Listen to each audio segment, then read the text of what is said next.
В парке новые дорожки сделали. Сына, ближе ноги подноси. Поехала мимо. Там была.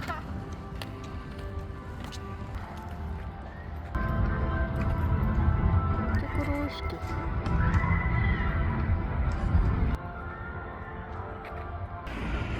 Газуй.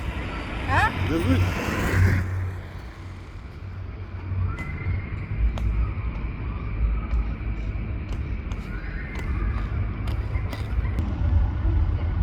В парке у нас машины ездят.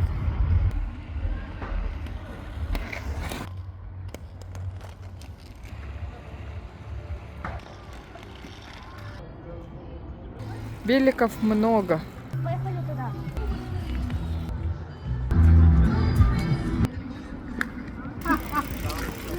Просто написано при входе. Мы еще тоже хотели на великах приехать.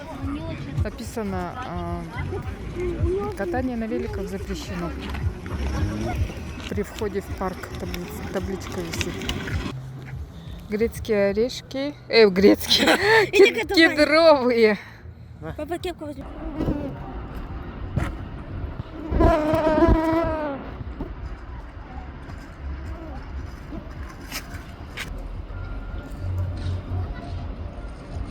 Кукурузка. Забрала целую шишку. Колбаса ты. Вот такая кукурузка. В нашем парке ручные белочки.